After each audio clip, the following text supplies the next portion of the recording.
प्रिय विद्यार्थियों, आप सब कैसे हो। भगवान से प्रार्थना करता हूँ कि आप स्वस्थ और खुश रहें, आपका भविष्य उज्ज्वल हो। बच्चों, आज प्रयोजनमूलक हिंदी विषय पर चर्चा करते हैं। इसमें कुल 8 पॉइंट है। आप सेक्शन डी में 3 नंबर का टिप्पणी आता है, तो जो टिप्पणी आता है वो प्रयोजनमूलक हिंदी से ही आता है। यदि आप 8 पॉइंट तैयार कर लेते हैं तो 3 नंबर फिक्स हो जाएगा। तो पहला पॉइंट है संचार माध्यम। संचार माध्यम, जैसे इंग्लिश में कम्युनिकेशंस बोलते हैं। प्राचीन काल में मनुष्य का जीवन सीमित दायरे में बीत जाता था। प्राचीन काल में यानी पुराने समय में, एंशियंट एज। हम आप मॉडर्न एज में रह रहे हैं। एंशियंट एज, प्राचीन काल में मनुष्य का जीवन सीमित दायरे में बीत जाता था।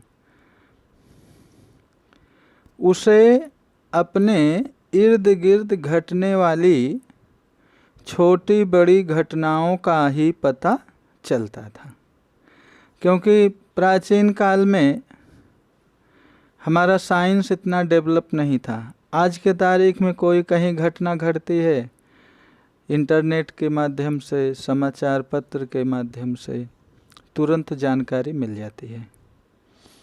लेकिन पहले ऐसा नहीं था। इर्द गिर्द जो घटनाएं घटती थी अगल बगल, वही पता चलता था। उस समय उनका विश्व अत्यंत छोटा था। धीरे धीरे उसने समूह बनाया और अधिक जानकारी पाने का प्रयास किया। अपनी जानकारी दूसरों तक पहुंचाने के लिए प्राणियों का उपयोग होता था। जैसे हम आप अपनी जानकारी और अपना संदेश अगर पहुंचाते हैं तो तुरंत पहुंच जाता था, आज मॉडर्न एज में। लेकिन एंशियंट एज में, प्राचीन काल में, प्राणियों का उपयोग होता था। जैसे अपना मैसेज देना है तो पक्षियों और प्राणियों का उपयोग होता था। धीरे धीरे बैलगाड़ी, घोड़ों का उपयोग होने लगा। यंत्र युग से जानकारी को फैलाने के अवसर बढ़ने लगे। साइकिल, मोटरसाइकिल, मोटर, ट्रक से अब जानकारी दूर दूर तक भेजी जाती थी। यानी यंत्र युग का जब विकास हुआ, तब जो भी जानकारी है, जो भी संदेश है, जो भी समाचार है, दूर दूर तक भेजा जाने लगा। यंत्र में मुद्रण कला का प्रवेश होते ही छपी सामग्री से समाचार, कला, कथा इत्यादि का प्रचार प्रसार होने लगा। मुद्रण कला यानी प्रिंटिंग।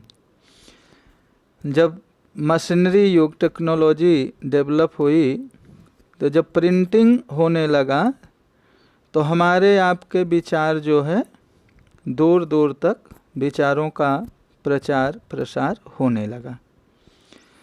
पिछले कुछ वर्षों में संचार के माध्यमों में छपाई के साथ साथ डिजिटल स्वरूप में साहित्य फैलने लगा है।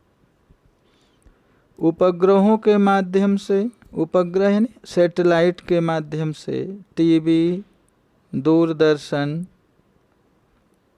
आकाशवाणी, आकाशवाणी यानी रेडियो, रेडियो इंग्लिश वर्ड है, फैक्स, ईमेल, मोबाइल, डाक व्यवस्था इत्यादि में काफ़ी प्रगति हुई, काफ़ी विकास हुआ इन सब में।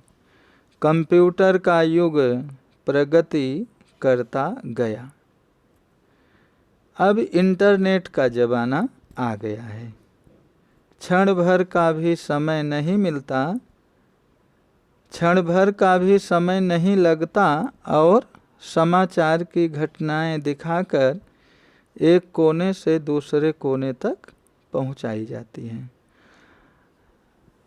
जो भी घटनाएं घट रही हैं तुरंत जो है उसका प्रचार प्रसार इंटरनेट के माध्यम से हो जाता है, पहले ऐसा नहीं था।